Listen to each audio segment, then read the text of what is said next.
नमस्कार. Home minister को powered by active build 2-in-1च्या या भागात मी आदेश बांदेकर आपल्या सगळ्यांचं मनापासून स्वागत करतो. आजच्या भागात आपण अश्विनी अनंत मगर या वहिनींना भेटणार आहोत, या कुटुंबाला भेटणार आहोत. रोहा रायगड या परिसरात राहत असताना आपण या कुटुंबाशी बोलत असताना अनंतजी आणि अश्विनी वहिनी यांच्याशी संवाद साधत असताना अगदी कुडाच्या घरात राहून सुरू केलेला हा संसार आणि मग टप्प्याटप्प्याने कलिंगडाची शेती आणि त्यातही मास्टरी. तर मास्टरी कसली तर यांनी पिकवलेली कलिंगड ही साखरेपेक्षा गोड असतात. सुरुवातीला टोपलीभर कलिंगड आणि मग हळूहळू 40 एकरामध्ये वेगवेगळ्या ठिकाणी जाऊन जरी स्वतःची 1.5 एकर शेती असली तरी इतरांना सुद्धा मार्गदर्शक बनायचं, बियाणं देऊन त्यातून ते शेती करण्यासाठी प्रवृत्त करायचं, असं कार्यरत सतत राहणाऱ्या या कुटुंबाला मनापासून शुभेच्छा देऊया आणि पुन्हा एकदा आजच्या गप्पांना सुरुवात करूया. नमस्कार. नमस्कार. नमस्कार. पण मला सांगा, आज सुद्धा बारमाही पीक असतं कलिंगडाचं? नाही, पूर्वी पिकवायचो, पण आताचं जे क्लायमेट आहे, हवामान आहे, त्याच्यात बराचसा काय बदल झालेला आहे. त्याच्यामुळे जे मार्चला लागवड करून मे पर्यंत कलिंगड पिकवायचो ते आता होत नाही. त्याच्या पाठीमागे बरंचसं पावसाळ्यात हे पीक होत नाही का? होतो ना. होतं ना. होतं. पण मग तुमच्याकडे बनलेली ही जी काही कलिंगड आहेत ती कुठे कुठे जातात? व्यापाऱ्यांकडे जातो. व्यापाऱ्यांकडून जातो पुढे, ते कंटेनर भरतात. जास्तीत जास्त किती कलिंगड तयार केली आजपर्यंत विक्रम तुमचा? 400 टनापर्यंत. 400 टन. आणि या सुना किती मदत करतात हो सासूबाई? करतात मदत. काय मदत? खायला? नाही नाही, खायला नाही, बिया लावण्यासाठी येतात त्या. काय सांगता? हो, करतात मदत. सांगा, मला सांगा, या सुनांच्या स्वभावाबद्दल सांगा जरा. कसा आहे? चांगला स्वभाव आहे. कोणाचा? तिघींचा पण चांगला. जास्त कोणाचा चांगला? नाही, तिघी या सारख्याच आहेत. तुझी सारख्याच आहेत स्वभावाला. काय हो, तुमचं काय म्हणणं आहे? नाही, ह्या मुली खूप नशिबानं मिळवतात, सगळ्यांनाच मिळत नाहीत. तुम्हाला विचारायचं आहे की तुम्ही असं ठरवलं होतं का की मुलांनी सुद्धा शेतीतच यावं की पुढे वेगळा काही व्यवसाय करावा? काय बाबा? माझ्या मुलाही शेतीमध्ये जन्म गेले, शिक्षण वगैरे शेतीमध्येच घेतलेलं आहे. त्याच्यामुळे सगळी शेती करावी असं म्हणण्यापेक्षा मी एका मुलाला बिल्डिंग मटेरियल सप्लायर्समध्ये ठेवलेला वेगळा व्यवसाय. आणि मोठा मुलगा जो आहे हा सामाजिक क्षेत्रामध्ये आहे, काम करतो. आणि 2 नंबर जो मुलगा आहे तो माझ्याबरोबर खांद्याला खांदा लावून शेतीमध्ये असतो. अरे वा. पण आता मला सांगा, ही जी काही कलिंगड ही शेती आहे, ही कलिंगड 7 समुद्र पार केलेली आहे, ती व्यापाऱ्यांमार्फत जातात. व्यापाऱ्यांमार्फत. पण असं कधी वाटतं का की ही संपूर्ण चेन स्वतः तयार केली पाहिजे? याच्यासाठी तुम्ही काही प्रयत्न करणार आहात का? याच्यासाठी प्रयत्न करून बघत होतो, परंतु बऱ्याचशा गोष्टी त्यामध्ये अडचणीत आहे. पण आपण अद्याप अजून आपला पासपोर्ट नाही बाहेर जाण्याचं. काय सांगताय? म्हणजे बाबांनी नकळत एक इच्छा व्यक्त केलेली आहे की 7 समुद्र पार एकदा पासपोर्ट करून पुढे भरारी घ्यायची आहे. मला 3ही मुलांना विचारायचं आहे की हे त्यांचं स्वप्न त्यांनी त्या कुडाच्या घरातून इथपर्यंत तर आणून ठेवलेलं आहे, पण या दोघांना विमानात बसून परदेश भ्रमंती करायला पाठवण्यासाठी तुम्ही तिघे आणि तुमच्या या 3 शक्ती असलेल्या काय प्रयत्न करणार आहात? ॲक्च्युली आईची इच्छा नसते कुठेही फिरायला जाण्याची, पण आम्ही विमानात बसण्याची इच्छा तिची पूर्ण करण्याचा प्रयत्न करू. मग ती फिरण्यासाठी कधीही नाहीच म्हणते. पण आई, समजा अशी संधी मिळाली, अशी कुठली तरी परदेशातली शेती बघण्याची संधी मिळाली तर जायला आवडेल तुम्हाला? ते असणार बरोबर? असणार. मला नाही आवडत जायला कुठे. तुम्हाला आवड कसली आई? घरीच राहण्याची आवड असते. घरीच राहता पहिल्यापासून? पहिल्यापासून. पण मला तुम्हाला विचारायचं आहे, आता चला ही सगळं एवढं मोठं कुटुंब आहे, पण त्यावेळेला तुम्ही दोघेच होता, छोटासा बिझनेस असायचा, छोटंसं ते कलिंगड विकणं असायचं, तेव्हा पैसे व्यवहार कोणाकडे असायचा? दोघांकडे पण. नाही, समजा 10 कलिंगड विकली तर येणारे पैसे ते स्वतःकडे ठेवायचे का तुमच्याकडे द्यायचे? माझ्याकडे द्यायचे सुरुवातीला. हे किती वर्षापर्यंत देत होते? अजूनपर्यंत देतात. साव्यात स्वतःकडे ठेवले आहेत. कळलं पासपोर्ट का नाही झाला अजून? पण तुम्हाला सांगू का, तुम्ही सगळ्यांनी जर विल पॉवर स्ट्रॉंग केली ना तर तुमची ही इच्छा 100% पूर्ण होईल.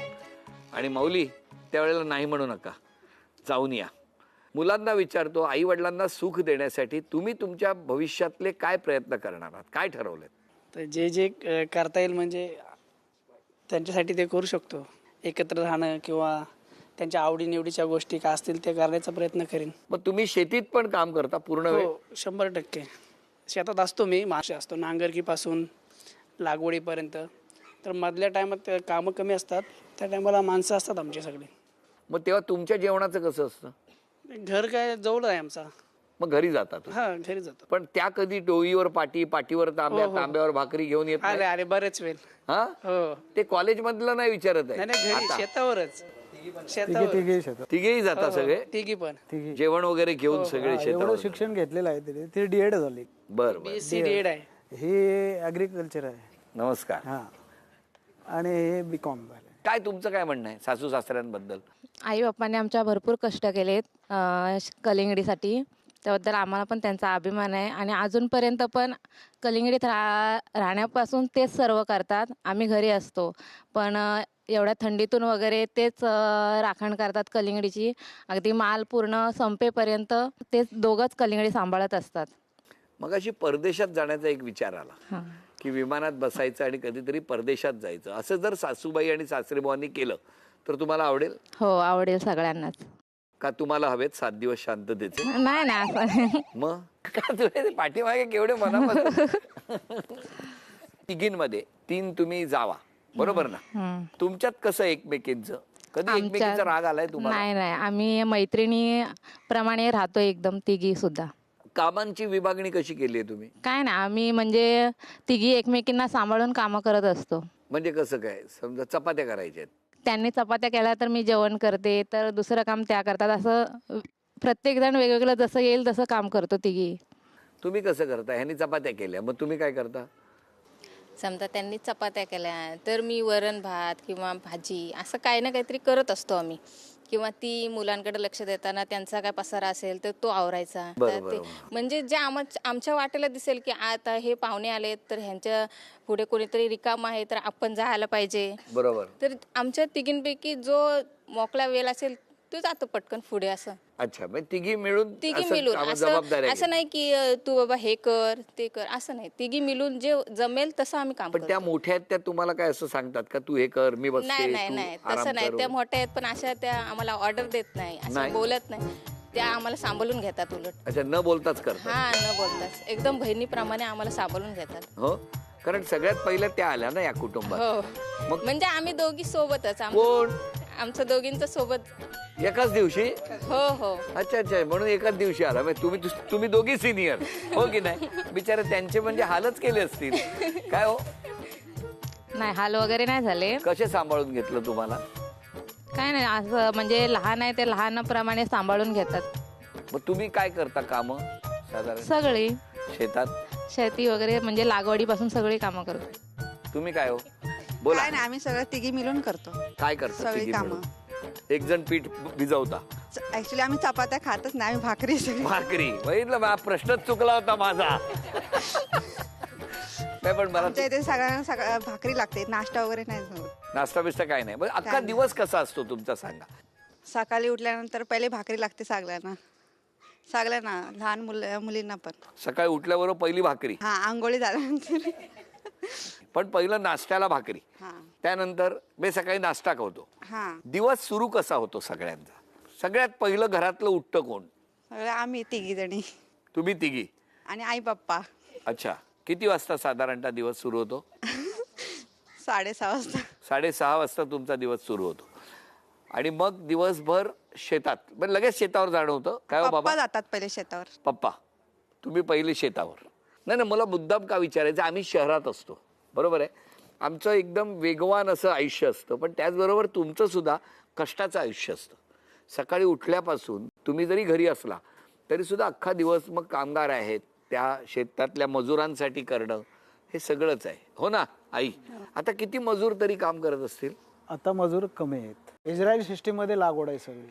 Israel system? हा, वॉल सिस्टीम सगळी. अच्छा, त्यामुळे पाणी सगळीकडे ते ड्रिप होत. ड्रिपर बटनवर सगळं. पूर्वी पाठाने सोडायचे ना पाणी, तशी आता प्रॉब्लेमच ठेवलेलं नाही. व कॉक फिरवलं की त्या प्लॉटला पाणी जातं आपोआप. अच्छा, एकदम सोप्या पद्धतीने. म्हणजे आता 35-40 एकरचा जो प्लॉट आहे, पूर्वी 10 एकरला पण आठवडा जायचा पूर्ण. आता तो 1-2 दिवसामध्ये आटपतो पाणी देऊन. पण पाणी किती वेळा द्यावं लागतं कलिंगडाला? कलिंगडाला वेळेनुसार आता फलवाढीच्या वेळेला आपल्याला 1-2 तास जास्त ठेवायला लागतं. वाढीच्या वेळेला फलाला ग्रोथ असायला पाहिजे, मोठी साईज व्हायला पाहिजे, म्हणून पाणी जास्त वेळ द्यायला लागतो ह्या एंडिंगच्या टायमाला. म्हणजे आता ड्रीप पद्धतीमुळे हां. फार सोपं झालंय तुमच्याकडे. हो ना? त्याने रिझल्ट पण ॲक्च्युली पिकाचा चांगला येतोय. पूर्वी जरा रोगराई पण असायची, आता पण तुम्ही बियाणं लावता हो थेट? हो रोप आणि बियाणं कधी वेळेनुसार आपल्याला जर वेळ कमी पडत असेल तर मग बियाणं किंवा मग ते रोपं तयार करून आपण मग ते जागेवर लावायचे असं. आणि इस्रायल पद्धत हीच आहे का?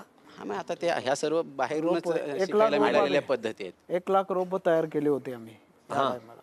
पण ते मध्ये अवकाळी पावसामुळं बरचशी नुकसान झाले. हां. मग शेवटी नाही आल्यानंतर मग ती जागा खाली ठेवून चालत नाही ना, लाखो रुपये खर्च केलेला असतो आणि ते पेपर आणि ड्रिपर मोकळी ठेवण्यापेक्षा मग बिया तरी लावून घ्यायचे. बरोबर, पेपर म्हणजे मल्चिंग पेपर असं वरती. ठिबकच्या लाईन टाकतो ना त्याच्यावरती मल्चिंग पेपर टाकून मग ते होल मारून बिया टाकायच्या असतात त्यामध्ये.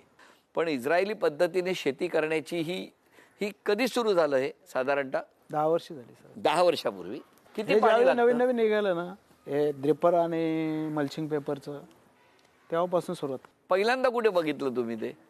सुरुवात कशी झाली? टीव्हीवरती पाहिलं होतं. अच्छा. टीव्हीवरती सुरुवातीला कोणी आपल्या महाराष्ट्रामध्ये कोणीतरी केलं होतं, ते पाहिलं. आणि ते कृषी विद्यापीठाची लोक पण बऱ्यापैकी सहकार्य करतात. त्यामुळे त्याच्यातनं खूप माहिती होते. कृषी विद्यापीठाचे सगळे जे स्टाफ लोक आहेत ते आपल्याकडे येतात आणि ते सांगतात.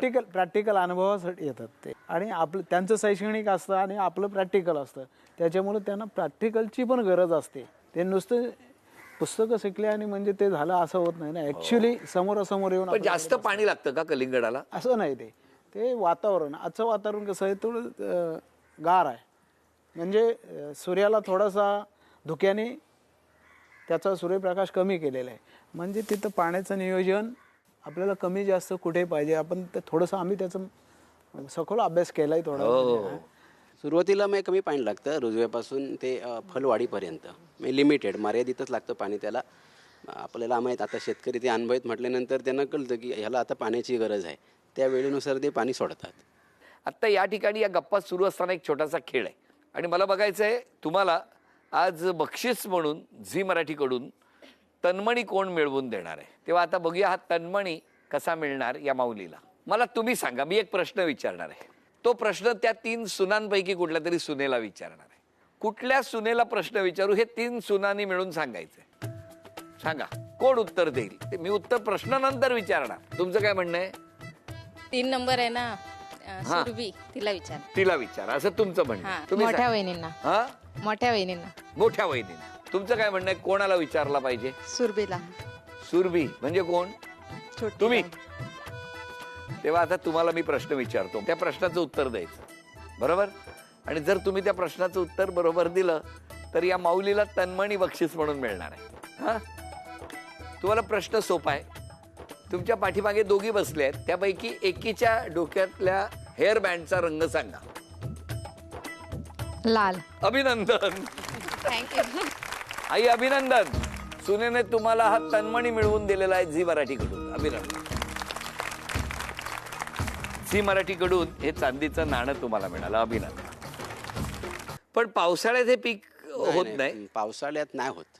कसं मल्चिंग पेपरवरती काय होतं, जे किती भरमसाठ जरी पाऊस पडला, ड्रिपर पेन ठेवायची आणि मल्चिंग पेपरवरती, आणि ते बेड लागतं असं हाईटेड, साधारण 1 फुटाची, पावसाळी 1 फुटाची हाईट बेडची लागणार.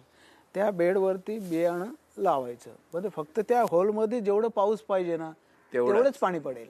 बाकी आजूबाजूची माती जी आहे ना ती सुकी राहील. म्हणजे कलिंगडला कोरडाऊ पीक आहे ते, थोडं म्हणजे मर्यादित पाणी असलेलं कलिंगडचं पीक आहे. तर त्याला ते पाणी जेवढं पाहिजे तेवढंच मिळू शकतं. म्हणजे ओर असं पावस पूर आला म्हणून त्याला तसं पाण्याचं बाधा होणार नाही त्याला. अच्छा, नाही बघितलं. म्हणजे आपण म्हणतो की छान कलिंगड होतं किंवा गोड कलिंगड होतं, पण त्याची पलीकडे जाऊन त्याच्या पाठीमागे असणारी साधना, ती मेहनत आणि तो अभ्यास आणि ते कष्ट हे खूप आहेत. आणि हे सातत्याने या मगर कुटुंबाने केलं म्हणून हे आनंदाचे क्षण आपल्याला अनुभवायला मिळत आहेत. आणि आता 2 सुनबाई खेळ खेळणार आहेत आणि सासूबाईंना पैठणी मिळवून देणार आहेत. आणि आता बघायचे कुठल्या सुनबाई या सासूबाईंना पैठणी मिळवून देणार आणि पैठणी मिळवून देण्याचा मान पटकावणार. खेळ सोपा आहे. त्या 2 काठ्या आहेत, त्या सहाय्याने एक एक मणी उचलायचा आणि आपल्या त्या बाजूच्या वाडग्यामध्ये गोळा करायचा. वेळ 1 मिनिटाची आहे. 1 मिनिटामध्ये सगळ्यात जास्त मणी तुमच्या दोघींपैकी ज्या कोणी गोळा करणार त्यांना आज तो मान मिळणार आहे. पण पैठणी मात्र सासूबाईंना मिळणार आहे. तेव्हा कुठल्या सुनबाई पैठणी मिळवून देतात ते बघूया. तो मणी उचलल्यानंतर हाताला जर स्पर्श झाला त्या मण्याचा तर तो मणी बाद होणार. तेव्हा हाताला स्पर्श न होऊ देता तो खेळ पूर्ण करायचा आहे. 1 2 3.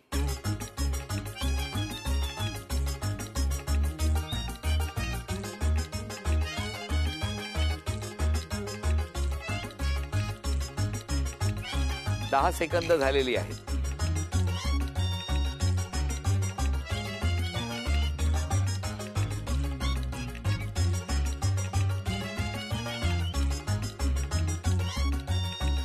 तीस सेकंद राहिलेली आहेत.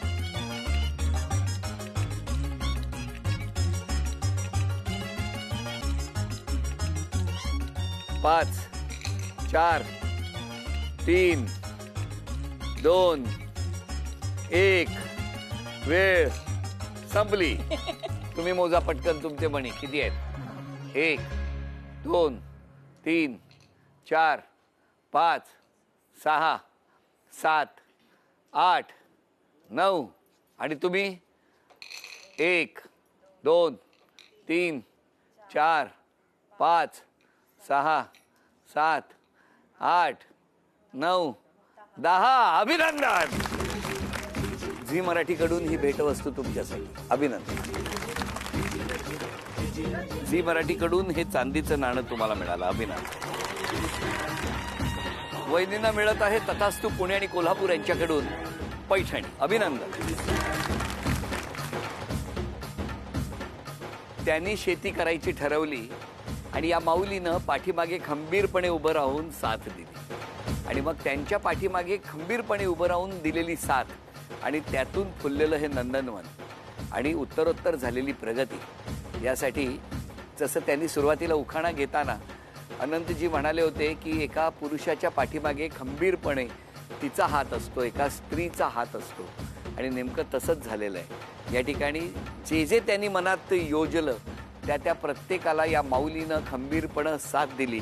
तेव्हा या संपूर्ण मगर कुटुंबाला मनापासून शुभेच्छा आणि या शुभेच्छांबरोबरच आजचा भाग इथेच संपतो आहे. पुन्हा भेटणार आहोत अशीच एक पैठणी घेऊन होम मिनिस्टरच्या पुढच्या भागात. नमस्कार.